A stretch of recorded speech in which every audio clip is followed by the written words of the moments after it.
Okay, in this video, we're going to show you how to make your visitors anxiously wait for your emails. And what I mean by that is how to get people actually to look forward to receiving an email from you. So instead of, having people open up their email box and be like, oh no, here's another email from this guy just trying to make money. How can we start getting people to actually want to see what you have to offer, want to hear from you?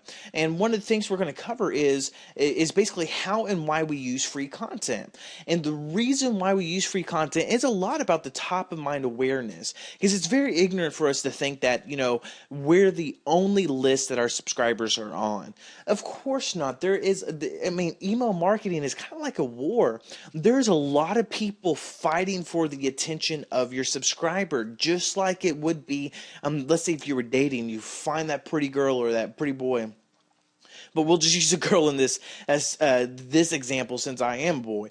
But you find that pretty girl, and you wanna, you're interested. You want her to take interest in you. But at the same time, there's a lot of competition. There's other guys trying to go after her. So you need to wind up setting yourself apart in her eyes. And how do you do that? You might send her some flowers. You might send her a gift, or send her a couple of things. And that's really not necessarily to get anything out of it. It's just that way, she takes the flowers home, and then whenever she's at home during the week when she can't see you, she's thinking about you.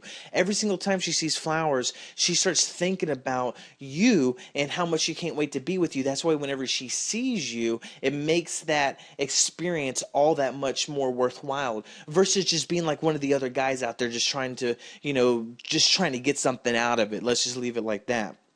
How does that relate to email marketing? Well, bottom line, we do need to make money with our email marketing efforts. I mean, that's the reason why we're all online. I mean, this is hopefully more than a little bit of a hobby for you, but you have to make money, to put food on your children's table, just like me, to make that better life, to pay the bills. You have to make money, so you need to, send offers every once in a while. But those offers, to kind of think about it in a dating terms, is that is your date. That's your physical connection. That's the time where you get somebody to open up to you and basically hand over a pile of cash.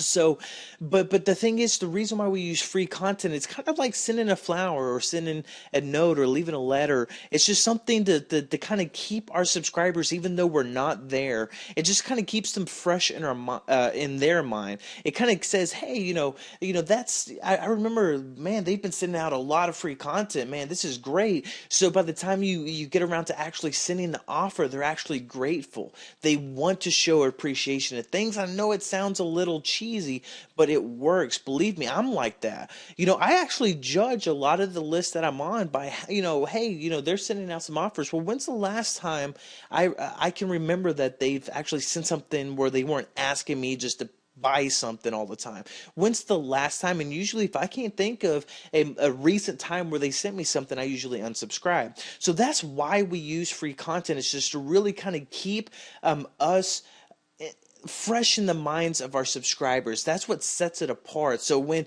all the other people are out there just trying to get them to buy something and annoying them, they're really going to take notice to the people who are sending out the free content. And then by the time whenever that person sends an offer, chances are they're going to get a lot higher conversion rate.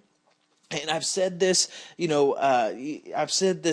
hundreds of times, that basically if you give away 90% of what you know, you'll get rich off of the final 10%. See, a lot of people try to give away 10% and save the 90% to, try to get people to buy it. But actually, if you reverse that, you're going to be making a lot more money. If you give away 90% of what you know, and you'll literally make a killing off of the final 10%. Why? Because you're developing that relationship. You're getting people to trust you, and they're going to show their appreciation and want to buy from you. So basically, the final point before we close is, really don't focus on selling with your email marketing. Focus on making best friends. And see, if all you do is treat your email subscribers whenever you create emails like they're your best friend and you just develop a relationship with them, then the selling is going to handle itself. But if you go out there and do nothing but try to sell to them, you're going to ruin the relationship and you're going to wind up not making any money. So that's it for this video. As soon as you're ready, just go on to the next video.